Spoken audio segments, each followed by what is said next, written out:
And we are live for another edition of Keep Calm and Carry. This week, we have a great professor from a nearby university to my hometown here in Kansas. And it's also election eve night, I guess. Is that what you want to call it? But anyway, thanks for swinging by. I do apologize for any type of miscommunication on the notifications of when this was supposed to start up. Seems that I had put in 8 p.m. I thought I did, but for some of you, it says it popped up at 7 or something to that effect. I'm not quite sure. So I do apologize for those of you hanging out in the chat room for all that time. Thank you so very much. Let me tell you, I've got a lot of things going on right now. I've got a lot of different irons in the fire, so to speak. And I am super excited to not only bring you this live chat, but also talk to you guys about a number of different things that I've got coming up. I've got a new rifle video coming up that I'm super excited for. If you've been watching on Instagram, you may have a really good hint of what it is. Tuesdays, I'm starting a new segment called 2-Minute Tuesdays. And those 2-Minute Tuesday segments, I'm going to talk back. I'm going to pull myself back into kind of my roots when it comes to EDC and fitness. So we're going to talk about two things on the 2-Minute Tuesday: 1 minute worth of EDC stuff and then 1 minute of fitness stuff as well, to try to get you guys back into the fit and fire mindset. And then we've got a head-to-head comparison of two different rifles that is going to be coming up as well. Not to mention some awesome rifle scope options that's going to be coming up as well. Here in Kansas, deer season's on its way, so why not have some pretty awesome scopes to talk about as well. So there you have it. Real quick, let's go over to the chat room and say hey to everybody. I did see that we had some people swing in early, and again, I do apologize. So Johnny over 180-second ideas, I do appreciate you chiming in real quick and seeing what's going on. DeGrim Reaper, good to see you always. Thanks for the heads up on all the shenanigans that happened before the live chat even started. I do appreciate that. And Fan TV, good to see you, man. Thanks. Appreciate it. We got big man Cato Kevin. Good to see you. Appreciate it. Cassandra, good to see you. Thanks for swinging by. Thank you. The Gun Snob, Alaskan Blisket, Scott Leaper, if I could even speak correctly. And yes, indeed, Cassandra.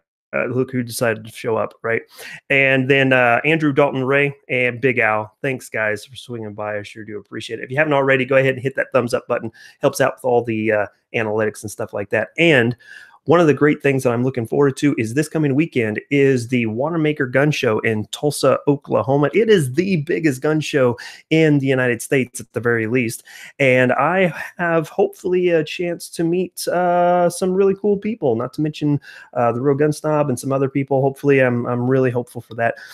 One of the individuals I'm hoping to meet with is a gentleman who runs 50 Tactical out of Tulsa. So sure am looking forward to that. All right, so enough with all the shameless plugs. Let's get into the actual live chat today. I've got a very special guest who has graciously given his time tonight to come in and chat, not only about some really important issues, but also some pre-election coverage, I guess. Maybe we'll get into that.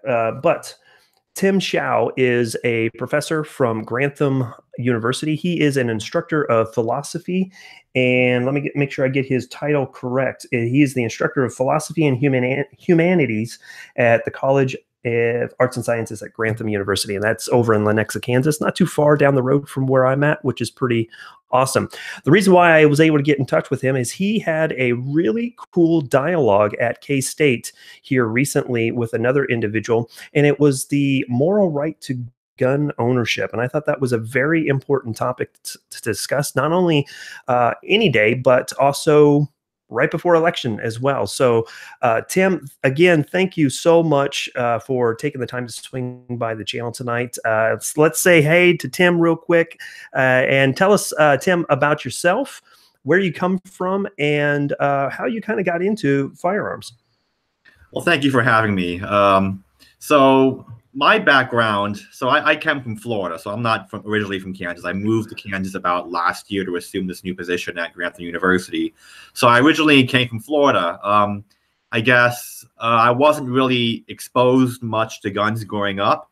I shot a gun for the first time when I was 18, when my dad took me to the range, sort of as an, when I turned 18, it was a rite of passage, I guess. And so uh, didn't really interest me until I went into university, when I started university. So just as a piece of background, my area of study, my specialty is in philosophy. I teach philosophy, I research in philosophy. And in philosophy, there's a very definite political bias towards, left-leaning points of view. And I, having grown up in a right-leaning environment, didn't really fit into the crowd. So I was sort of a contrarian. So I was looking into, the arguments for and against traditional moral positions that I defend. And I noticed that philosophers hadn't really talked about the ethics of gun ownership. There was a lot of stuff in the literature about the crime literature, the public health literature, the law literature, but there's not much about the ethics. And so I did some research there, found some rather powerful arguments. So I started writing on the topic. Guns didn't interest me personally at first. I thought, hey, look, if you wanted to own a gun, feel free to own a gun. But it wasn't until I took an academic interest in the topic that I started also to take a personal interest in guns. And so over the years, I've amassed a pretty sizable collection of guns myself. I regularly go to the range, I carry, do all that kind of stuff. And now it's sort of a hobby for me. I spend a lot of time watching gun videos on YouTube. I practice every so often. I carry religiously. And so now it's not just an academic hobby for me. It's also a personal hobby. I find great pleasure in shooting guns, just looking at gun videos, reading gun reviews.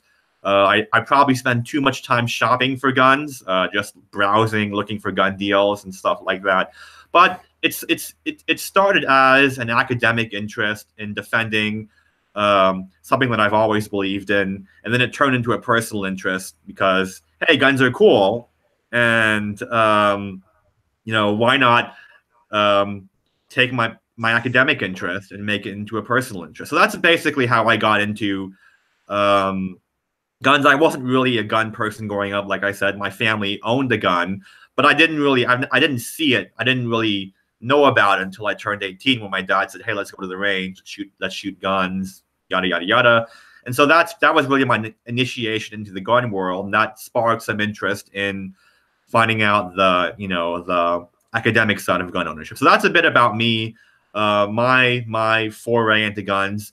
I guess I should add that if you decide to Google me, I'm sort of a contrarian in academia. So I defend positions, traditional moral positions that most philosophers, most people working in philosophy and humanities don't really espouse. So I've written a lot of papers actually on the right to own a gun, on why it's okay to eat meat, on sexual immorality, on drugs, so on and so forth. So I'm sort of an oddball in philosophy in that I take a right-leaning approach. I'm unapologetic about that, and guns just happens to be one of those areas in which I'm interested in.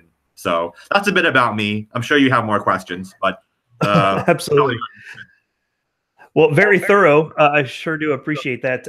So you did mention that you carried every single day. Yeah. And what is your EDC? What is your favorite gun to carry right now?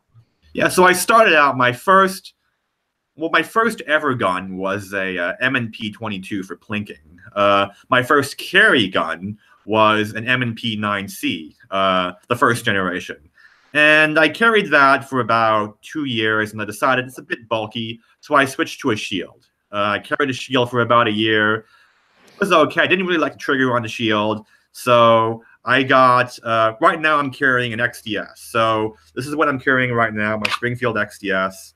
It's my normal carry. Whenever I'm feeling lazy, whenever I just want to put shorts on and just leave the house, I have a Ruger LCRX that I put into my pocket. But my normal carry gun is the XDS, and I always carry a spare mag. I carry flashlight, knife, all that fun stuff. So I have my own EDC that I rotate on, semi-regular basis. So I practice what I preach. I always carry. Wherever I can carry, I do carry. And even when I'm traveling, even when I'm flying, I check my guns in the luggage. And so I always have a gun with me whenever legally possible. Now, you bring up a very good point there. You just said that you carry whenever, and that oh my goodness, hold on one second, ladies and gentlemen. Come on over here. Come on over here. Baby girl just came home from Taekwondo, and she just got her first stripe on her belt tonight. So we want to say congratulations to baby girl. Good job. High five, kisses. Mwah. Good job, baby. All righty. So I just had to break in for that to go on, babe. To say congratulations to baby girl. That's awesome. All right. So you were saying that you travel a lot and that you check your firearm. How difficult has that been for you? Because I've been traveling a little bit for my YouTube channel. I've been wanting to carry, but I've been very, very apprehensive to it because I just never done it. I'm concerned about the TSA, and I've heard horror stories of your gun getting stolen and so on and so forth. So yeah, what do you think?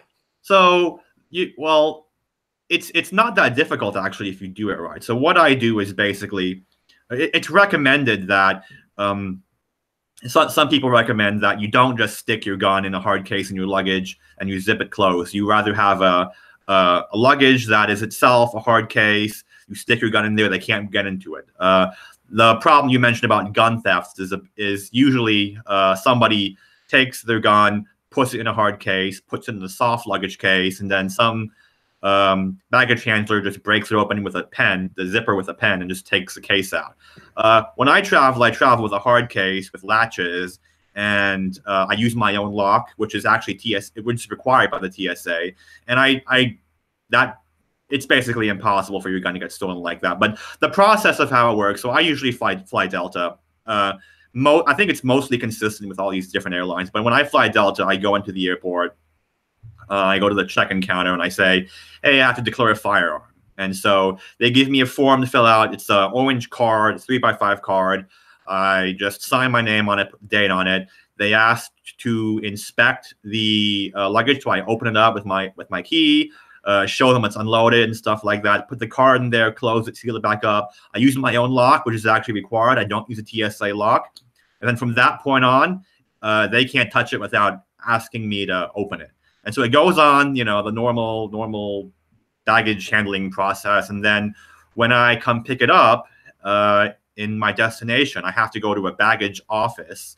And then they check my ID, and then I can pick up my luggage. Usually, this is annoying. Sometimes they zip tie my luggage closed, which is a hassle because then I have to again, find scissors or a knife and cut it open. Although sometimes I have been able to just use my fingernail and just pry open the zip tie and undo it in the airport. It's annoying, but I don't really see why they do it. But I guess it's a liability thing. But really, it's not that difficult. All you really need to do is just, don't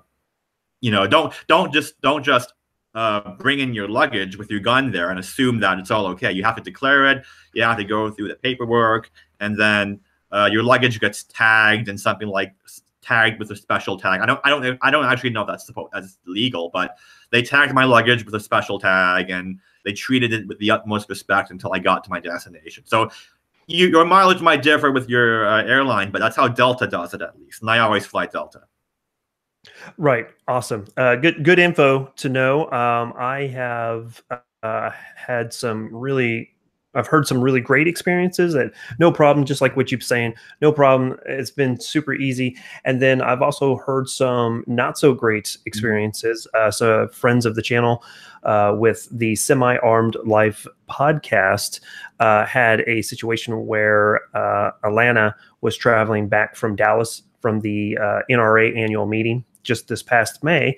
And she flew out, no problem. And then flying back with the same airline, they wouldn't allow her to bring her firearm in because her case would open like 2 centimeters, and they said that they could pull the gun out.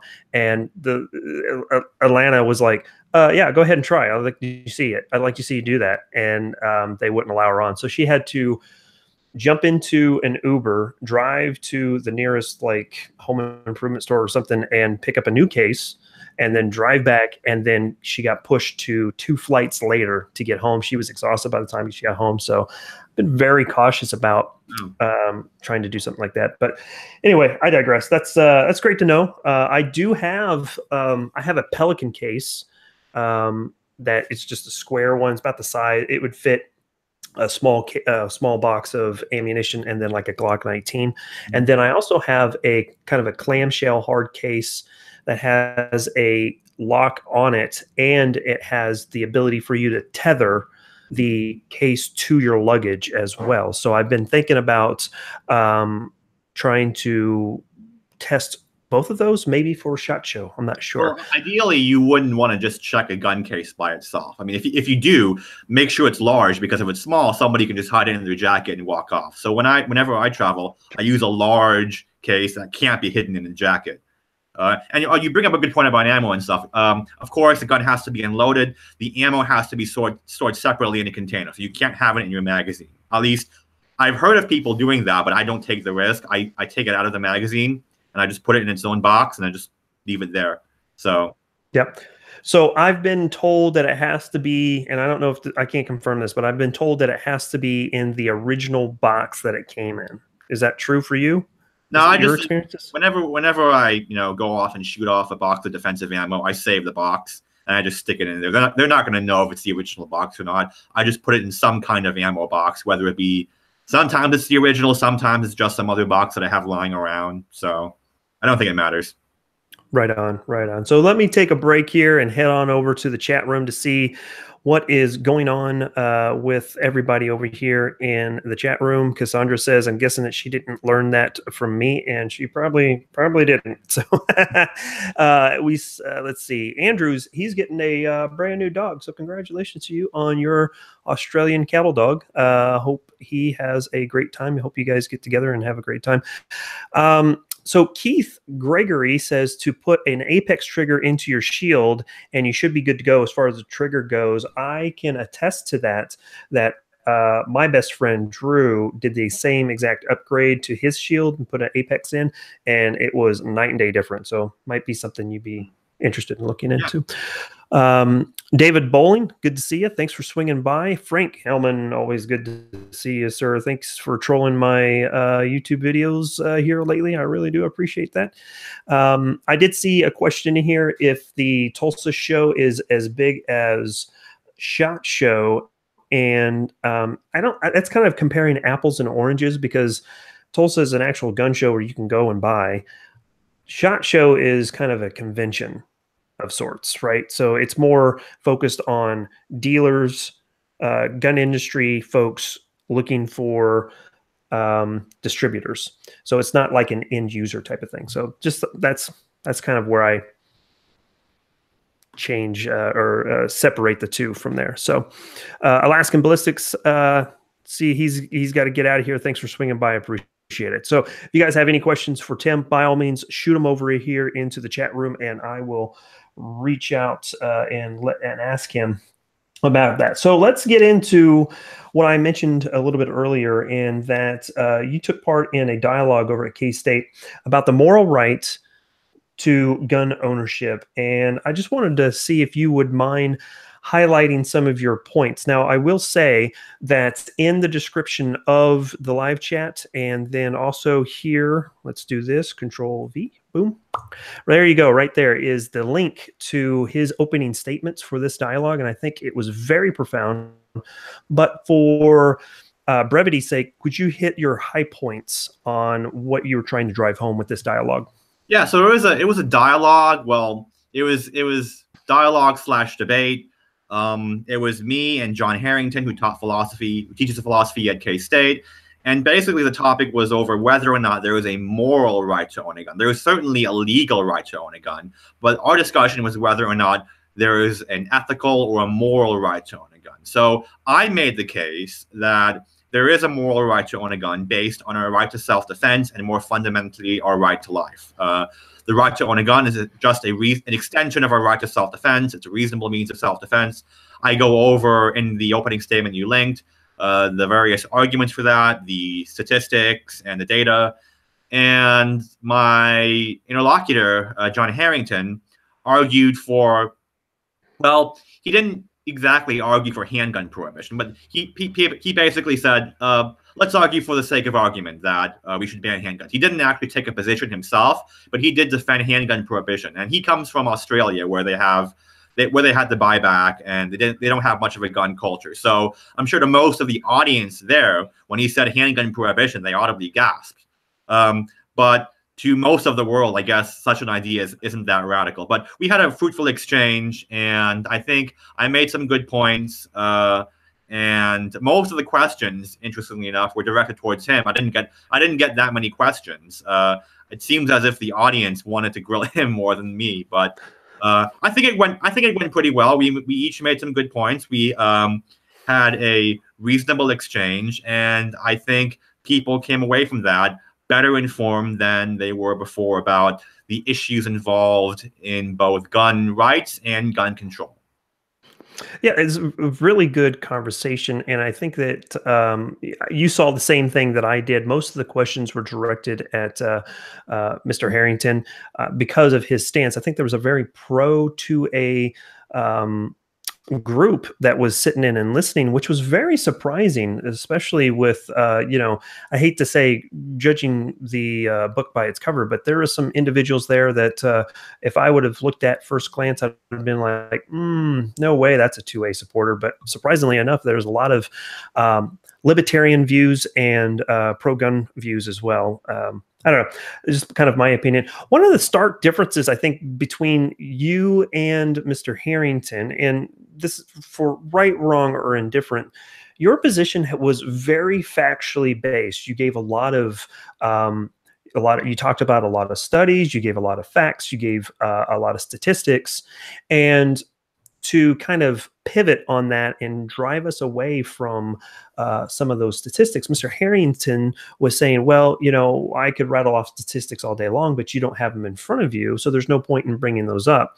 And that's where notes come involved. You can take notes down and go back and check those out later for yourself. But I could tell that there was a stark differences, that Mr. Harrington seemed to be more of a feeling, my gut feeling about this or that is this way, whereas yours was very hardlined and saying, look, this is what the data shows, and you can research it all you want, but the data is going to drive you back to the same conclusion from your point. Would you agree to that? Yeah, well, in all fairness to him, I think he wanted to approach it more from a theoretical point of view, and I mixed that with an empirical point of view. Before the discussion, we exchanged opening statements, and in his opening statement, he did mention some statistics, although he didn't bring them up in the actual discussion, probably because, and I talked to him about this, he didn't want the entire discussion to be about, well, my statistics are better than your statistics, because the audience, they wouldn't have the statistics available in front of them. And so he wanted to focus more on a theoretical case for or against gun ownership. And I was happy to oblige, although I think that, had I had the opportunity, I would have loved to talk about these statistics. I think there's a lot of interesting data points worth bringing up. But he took, I wouldn't say he took a feelings-based approach. I would just say he took a more abstract or theoretical approach, whereas I combined that approach with a factual approach. So I took the approach that there is a right to own a gun, and that there are certain facets of gun ownership that are supported by the data. So I mixed the two together, whereas Dr. Harrington wanted to look at the issue from a more abstract perspective, which is a perfectly fine way of looking at it. But I understand his concern about not having the data available in front of the audience. I would have liked, though, to talk about more data, because I did have, I don't know if you noticed, I had a huge stack of papers in front of me during the debate. And those were all, I had a bunch of statistics on them ready to bring them in if it came up. So that's pretty awesome. And My perspective, and by no means, I spoke to Mr. Harrington after the discussion on a one-on-one basis. I've talked to him about coming on to the live chat, and we can talk about this a little bit more in depth. He's interested in doing that. He's just got to kind of vet it out a little bit to make sure that he is allowed to by, I would assume, the university. I'm not sure, but we're going to talk about it over the next few weeks, and maybe here in the future we can have him on and have a pretty decent discussion as well. But he did. It just seemed to me, just personally, and this is my perspective, so you guys can take it or leave it. But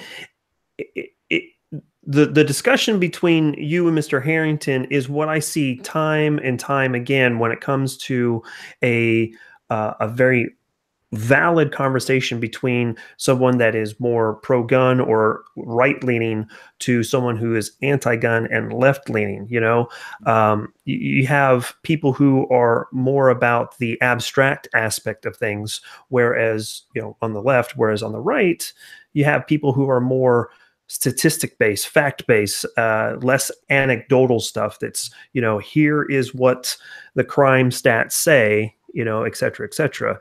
Have you run into that? Do you feel the same way at all, or?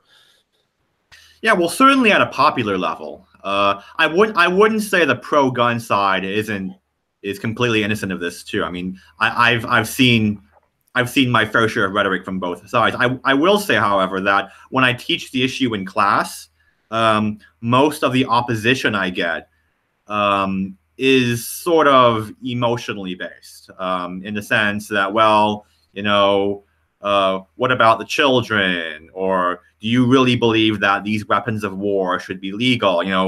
Emotionally based exclamations like that. And, you see that sometimes also from the pro-gun side, but I would say that, I think the data is on our side. And so I pound the data, although I'm perfectly happy to argue the theoretical side. In fact, if you read my work, I've published quite a few papers on the ethics of gun ownership. I use a lot of data in talking about this, because this is an issue like this, you can't really talk about this and look educated without bringing in the data. If you just speak in terms of the abstract, well, you're disconnected from reality. You don't take into account how things actually are. And so I think any discussion, any informed, rational discussion about the ethics of gun ownership must take into account the empirical data. Now, certainly, I do think there is a healthy room, a lot of room for just the theoretical stuff, and I explore that in my own writings. But I think there needs to be a healthy mix of that, and focusing too much on facts, I would say, is also a bad thing. There needs to be room for, because I don't think that when it comes down to it, I don't think that's purely about the statistics. I also think there are theoretical concerns about the nature of rights, about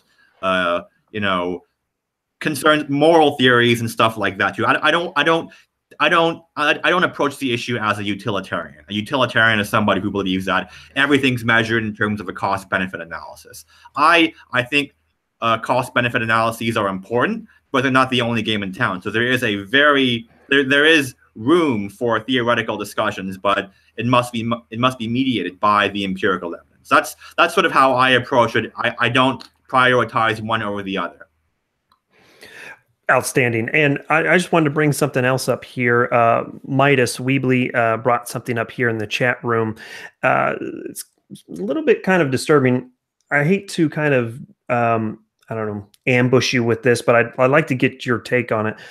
And to be honest with everybody, I haven't read through the article completely, but I did see it posted on Instagram by some very reputable individuals. But New York State is actually looking into the possibility of using your social media account against you if you are trying to buy a firearm. So part of the background check will include your social media history, and will take into consideration things about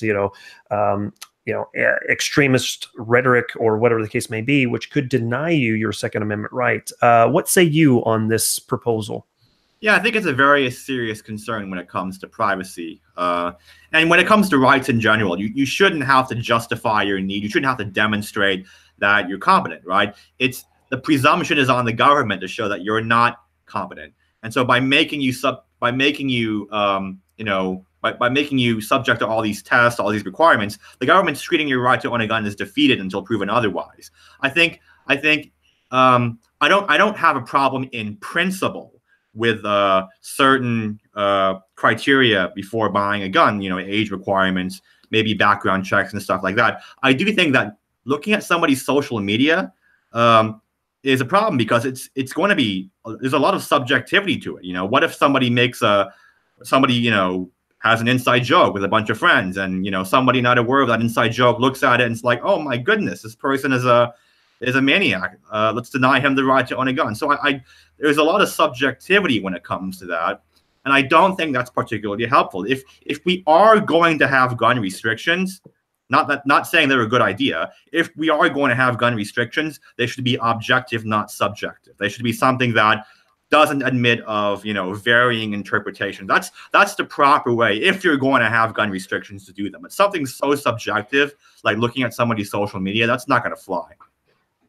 Exactly. And I think some people here are touching on this a little bit, but it's going back 3 years, as Tim 18 Wheels says, that they're looking into your social media back to 3 years.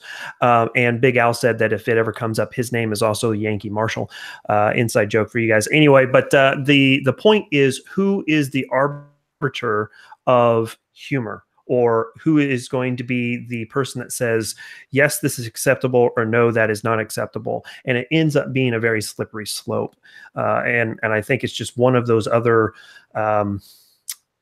linchpins or monkey in the barrel, whatever term you want to use to say that it could be detrimental to individuals' ability to defend themselves, right? So, so thanks for that. I appreciate your opinion on that, and that was kind of ad-libbed there for just a second. Now, I did have one other question that came through a viewer, and he retracted it, but I think it's actually a pretty good question and something you actually hit on, I think, in your discussion, your dialogue with Mr. Harrington. And the question basically says, from your perspective in looking at the moral right to gun ownership, how does the minorities or marginalized people fit into that?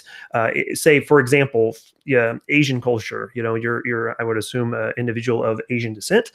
So how does the Asian community look to that as opposed to, say, a Caucasian person, or maybe African American people of descent, or something of that sort? What would you say?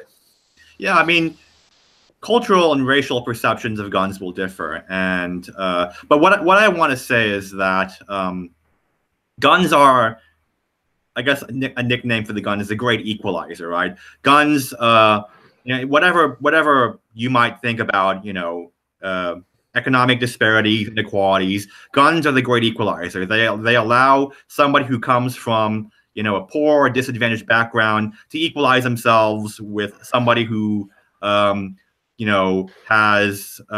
much greater tools at his disposal. So guns are I would say, a great tool for those who come from disadvantaged, poor, crime-ridden conditions, and that they help equalize those inherent disparities. And so guns should be a friend of minorities. And many minority communities are plagued by violence. And I think having a gun in the home to defend yourself against that violence would address some of those issues of disparities in those communities. So I think that guns are a friend to everybody, not just minorities, majorities. Guns are a friend to everybody.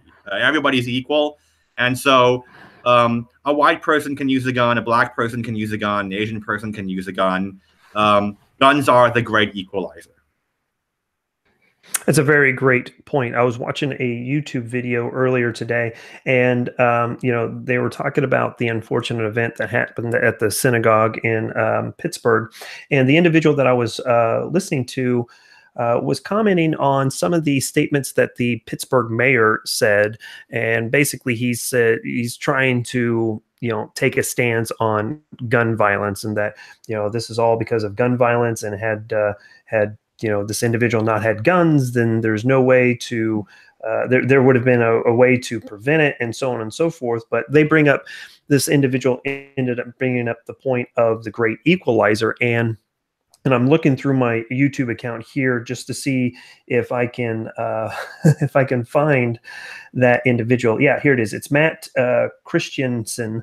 Matt Christensen, his YouTube channel. His point was, the gun is the great equalizer. So it's just a tool. So if an individual walks into a synagogue who's not protected, and let's say he has a knife and walks up to an elderly person, how is that elderly person supposed to defend themselves? And they need something to have that equalizer, right? And it goes, yeah, go ahead. I mean, if you're a criminal, right, you're going to select somebody who you're going to overpower. You don't pick somebody. Criminals aren't completely stupid. You're not going to pick somebody who will beat you, right? So in crime, there is always going to be an inherent inequality in crime. And what we want in an effective means of self-defense is something that can best address that inequality.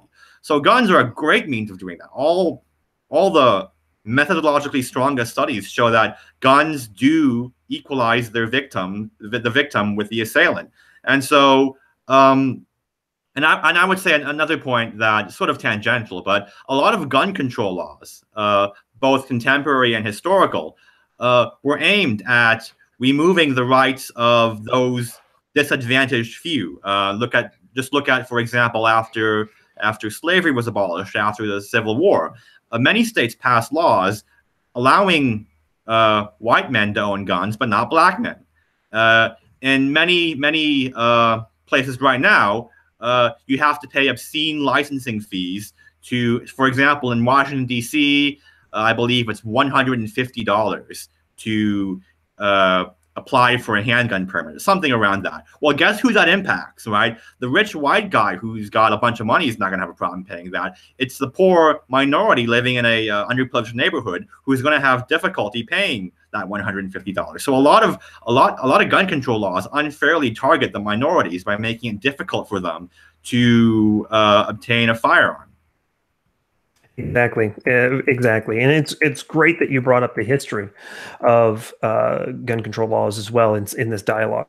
So if you guys get a chance, like I said, the link to Tim's opening statement is in the description of this video, and of course I have it in the chat as well if you guys are interested. So let's move on. Tomorrow, as we've mentioned time and time again, is a wonderful day. I think it should be a holiday. I honestly think everybody should get the day off, because tomorrow we get to exercise one of our civic duties. I can't even say the word right. Civic duties to participate in this wonderful constitutional republic, and that is midterm elections. Now, this is going to be, I think, one of the more important elections here in at least the last 4 to 8 years, if not the most important in a decade or more. That's my personal opinion. With that being said, what is your take on what you expect to happen? Do you see this blue wave coming in and taking over a whole bunch of the seats in the House, or do you think that they're going to take over the Senate? What's your perspective? Yeah, so when it comes to projections, I'm a very cautious guy, so I follow, and I'm gonna get heat for this because the polls were wrong in 2016. Yeah, they're wrong. The polls are the best we have, so I follow the polls. Right now, based on what we have, I don't particularly like this, but it looks like the Republicans are going to lose the House and possibly even gain a few seats in the Senate. So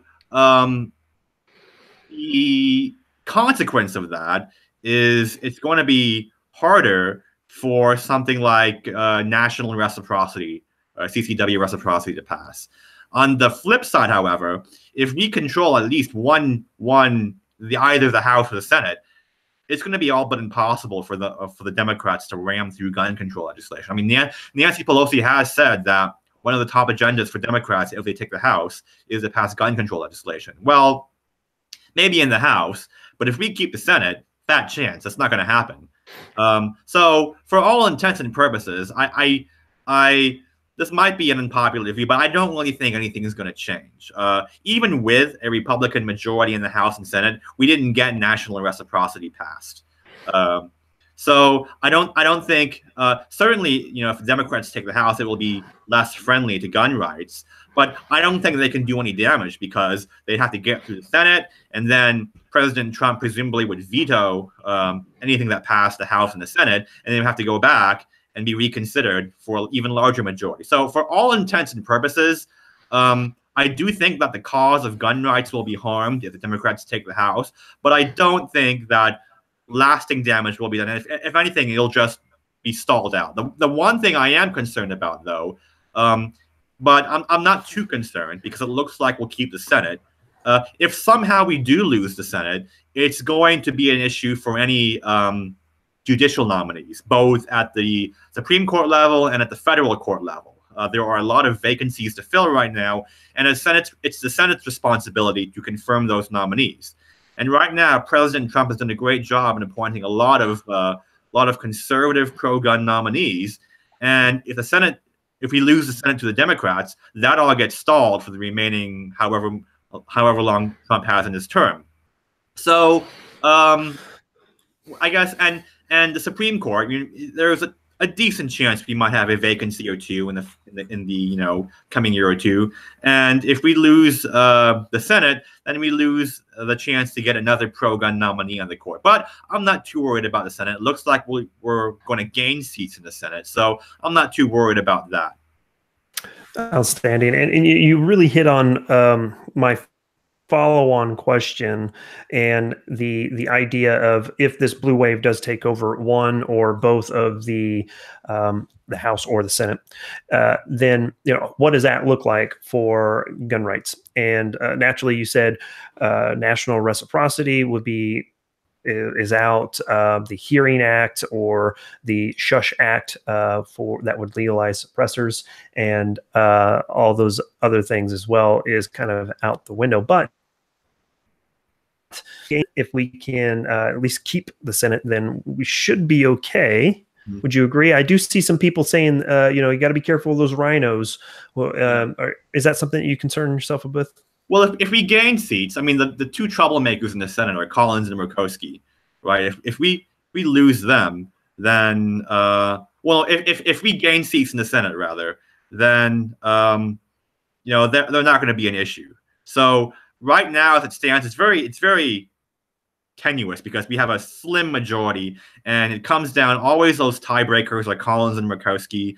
But if we gain seats, if we get a comfortable majority, even if they defect, I think it would be rather difficult to get something anti-gun legislation passed. And even if it did pass the Senate, presumably President Trump would veto it, and it would have to go back to both.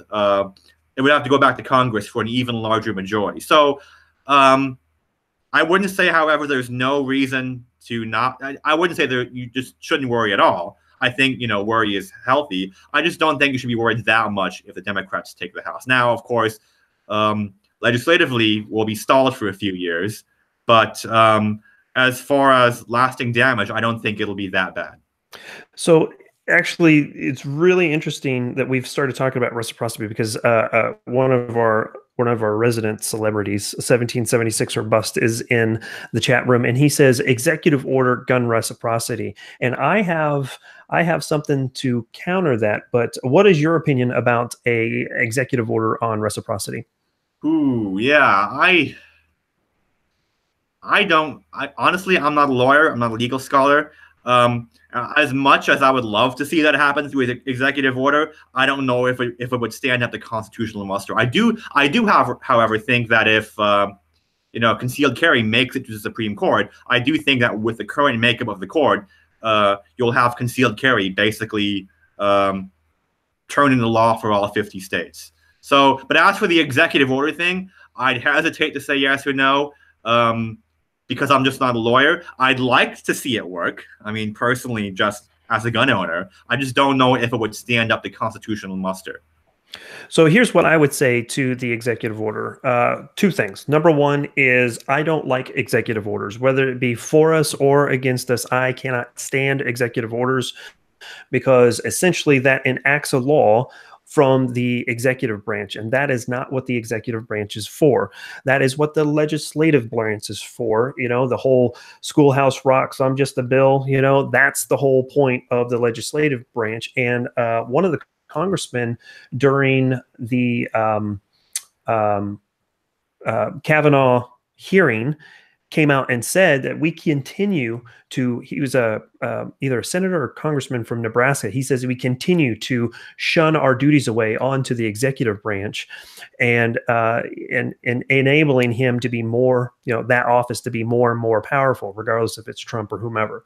And I agree with that. So I would not want to see an executive order. Now, number two is executive orders come and go with the administration. So just as we saw with Trump coming into office in the first 100 days or whatever, how many executive orders did he put in place to get rid of a lot of the executive orders from Obama? So that's why I don't like the executive order angle on that. So any other thoughts on that? Yeah, I mean, the problem with an executive order is that it can be undone. So if you know, God forbid in the future, you know, an anti-gun president takes office, he or she can simply just wave it away by issuing another executive order. And then, so the best way to do it would be legislatively, because then you have a law, you can't just undo it through mere fiat. And so I think the better way, as you describe it, would be to pass a law. Or, you know, if you want to pass a constitutional amendment, that would work too. I think it was called the Second Amendment, right? Yeah. We have a lot of people in the chat room who are very staunch constitutionalists who really firmly believe that all gun laws on the books today are unconstitutional because it says right in the Constitution shall not be infringed. You know, I would like to say that I'm that way too, but unfortunately, there are certain aspects of certain laws that are on the books today that I would be for. So we talked about it, or it was brought up in the discussion, in the dialogue with Mr. Harrington. And the problem with so I hear this sometimes, shall not be infringed means no gun laws at all. Well, the whole issue is, well, what counts as an infringement, right? Does a law prohibiting you know, domestic abusers from owning a firearm, does that count as an infringement? Does a law mandating that you know, mentally deficient people must you know, turn in their firearms, is that an infringement? Well, it's not clear, right? It's not clear what counts as an infringement. So, and to say that all gun laws by definition must be an infringement seems a bit too quick a move to me. I think you can regulate something without it being an infringement. So, as much as I would like to have you know, a completely free, you know, world in which, you know, guns are unregulated, I do think certain gun laws are necessary. I just don't think very many are necessary. I would agree with that. Now, we brought up in the discussion that criminals, should they have their gun rights restored once they have served their time, once they have served their you know, their debt to society, should they retrieve their rights? What do you say about that? Yeah, well, it's hard to, because each criminal is going to be different, and it's hard to generalize based on, because and criminals, you know, there are a host of different kinds of offenses, some more severe, some less severe. I would be in favor of looking at this case by case. So maybe, I mean, the problem with appointing a panel, for example, is that the panel can exercise too much power. The problem with the law is that the law can overlook the fine points of it. So I would be more in favor of, say, you know, a criminal who wants his gun rights restored going before a panel, like going before a parole board, right? And having that board decide. Now, of course, there are issues about that board just unilaterally saying no to everybody. But there are again issues with laws being too broad, pinning too broad of a stroke. And so I think the best way, however, is to look at it on a case-by-case basis as to whether or not a specific criminal should have his gun rights restored. Because you can serve your time and still be a danger to the community, right, through some procedural fluke or through some other injustice, right? Serving your time doesn't mean you're no longer a threat. So I would be in favor more of a case-by-case basis as to whether or not criminals should have their gun rights restored. So I hear both sides of the story here. We've got one individual in the chat room that says non-violent felons should get their gun rights restored. So if you're a felon, you went to the big house because you embezzled a little money, should you get your ability to defend yourself back? Whereas another individual says no guns, no votes for convicted felons. So I can see both sides of it. You had the opportunity to be upstanding citizen and you chose not to. You chose to break the laws that we have onto the books. And then you have the other side of it. It's like, well, these laws were some of these felonies are victimless crimes, if I can even say the word. But you could go to jail as a felon for a victimless crime. So if that's the case, do I lose my ability to defend myself? So I can see both sides. I'm still kind of in the middle. I don't know what to think either way. I can see both sides of the story. So I do appreciate you talking about that. That is pretty awesome that you talked to that. So with that being said, what is your kind of final thoughts, your final hopes for Joe and Jill American out there before tomorrow's election day gets started? What would you hope that they could take with them to the voting booth?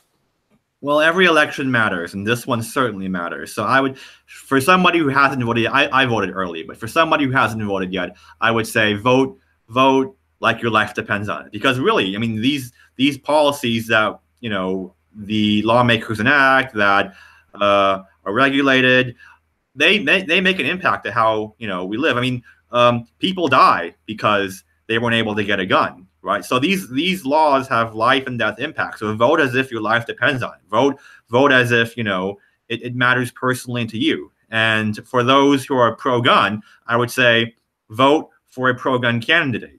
Don't knowingly. I mean, I guess it depends on how you rank your issues, right? Personally, I wouldn't put guns as my number one issue. I view guns as very important. It's not my number one issue, though. I would vote. It would be very hard for me, however, to vote for somebody who did not support my right to own a gun. I'd rather probably just, barring extraordinary circumstances, I'd rather just abstain than vote for somebody who wanted to disarm me. Very, very good. Very good. Now, with that being said, there are two different ways that you can really figure out what to do as far as voting. The number one thing, I just found out about it today from the Philip DeFranco show. I wouldn't say that he is a staunch supporter of gun rights, but he does see the validity in the Second Amendment and doesn't necessarily, push his opinions about it on anyone. But the point is that today on his show, I think it was either today or Friday, he brought up a really cool website. It's called vote411.org. That is VOTE411.org. And basically what that is you just type in your address to that website, and it's going to give you all the information for your district on who is up for election, what propositions are out there, and just give you a list of everything that you need to know before you walk into that voting booth. So that's number one. And then if you'll remember, 2 weeks ago, I had Eric Pratt from Gun Owners of America on the show, and Gun Owners of America has a great site for you guys to go and see how does your elected official rank as far as the GOA's perspective. And I encourage you guys to check that out. You can just go back into my playlist and check out the live chat with Eric Pratt. The link to that is right into the description below. So check those things out, and that will help better arm you in before you go into the voting booth. So Tim, what else would you want to bring up before we get out of here? We're getting ready to approach 1 hour, and I like to keep this at about the 60-minute mark. So for the Joe and Jill American out there, as far as gun rights goes, what other things would you like to really drop in there as a really good perspective? Yeah, so one thing I didn't mention when I talked about the importance of elections before is that it actually matters who your governor is too, because your governor is the one who signs the laws in your state. So at the state level, if you elect a governor who is hostile to gun rights, all he has to do is just veto everything. You'll never get any pro-gun legislation passed. So view your governor's races is also important. You might have maybe your state house, state senate's majority Republican. Well, if you have a Democratic governor, it's going to be very hard to override that veto. So one thing I didn't say, and I want to mention, is that pay attention to your governor's races. So in Kansas right now, for example, it's Chris Kobach is barely in the lead, and if he loses, you get a governor that will very probably veto any kind of pro-gun legislation that comes her way, meaning that we'll see nothing for the next 4 or so years, which is really a bummer, to say the least. Yeah. One of the great things about Kansas is we do have constitutional carry already in our amendments. So in our state constitution. So that's really good. But there's always a fight on our hands. And I've talked about it before. We cannot be complacent in the state of Kansas. And if you live in your state and you have constitutional carry or anything like that, then don't be complacent. So yeah. Another great aspect of it too, something I learned today on Philip DeFranco as well, is the attorneys general's races as well. Those are starting to be more and more key because they are the individuals most likely to sue the federal government on a number of different things as well. So see that kind of uptick here in the last 4 years. So something to take into consideration. So I got a little friend over here. Come over here. Come here. Is it bedtime? Yeah. Okay. So it's bedtime for baby girl. This is about time every night that we say goodnight to her. So say goodnight to everybody. Yep. Okay. I'll be in just a second. Okay. We'll see you in just a second. Okay. All right. So excuse me on that. Saying thank you, Tim. But very great point. Get out and vote. Vote your conscience. I'm not going to tell you who to vote for, but if you're here on this channel, you know my positions and the ways that I'm going to vote as well. I got a lot of research to do tonight to not only help myself, but help some friends as well on how they should vote. So again, Tim, I'm going to give you the last word. What else do you got? I don't have anything much, unless you had questions from the audience. I'd be happy to answer them. I would encourage your audience. One thing is to just look at some of the research I've done. If you're interested in learning more about the ethics of gun ownership, and I also mentioned a bunch of the statistics in my paper. So if you're interested, check out the link that was posted in the description. Google my name. I've written a bunch of other controversial stuff too, so I'm sure you'll find stuff that you might agree with me on or you might disagree with me on. But I'm sort of a controversial guy, so if you want to read stuff from a different perspective than what you normally encounter in academia, feel free to look up my stuff. I'm a very atypical academic. Absolutely. Some really great perspectives. So again, check out the link. Google his name. It's his last name is spelled, help me out here, is Hsiao. IAO. Yep, I think I have it in the description as well, but I'll add all of that stuff after this gets posted onto YouTube, and it'll be up for quite some time, hopefully, for sure. So let's swing over to the chat room. You guys have been really great. No, Izzy, you didn't miss it. But hey, Izzy, I'm wearing your favorite shirt right here. Train it hard, eat tacos. This is from my buddy Taco Mark on Instagram. He's a pretty cool dude. So yes, Izzy, please watch the replay. It was really, really good. And thanks for swinging by, everybody. Again, I do apologize for all the issues that I had earlier on the timing. I'll make sure I don't do that again. But I'll have a whole bunch of information in the description down below with links and everything else to Tim's articles and stuff like that. Oh, the Sheck Jesus jumped in. Fort Scott Munitions, solid spun copper, 115 grains, Tubbles upon impact. It does. And to be frankly honest with you, I also shot some not only 9mm, but some 123 grain. I think it was 123 grain, 6.5 Creedmoor this weekend. So check it out on Instagram. I've got a picture of it. So with that being said, ladies and gentlemen, thank you so much. And again, Sheck Jesus, thank you so much for the donation. I do appreciate that. So with that being said, vote tomorrow. It is your civic duty to do so. If you do not vote tomorrow, you still can have your First Amendment to say and complain about everything, but it's going to be null and void anyway because nobody's going to care. And the dear Grim Reaper dropping in at the last minute for $14.99. Thank you, sir. I appreciate it. We'll be seeing you this weekend, of course. It's crazy. It's crazy. I can't wait to give you your Christmas gift. So with that being said, that's really all we have tonight. Thank you again so much, Tim. Thank you so much for spending your evening with me. I hope to have you on again here soon. Maybe we can do a after election kind of analysis and what it means for us gun nuts or gun fanatics or whatever you want to say. That would be pretty awesome.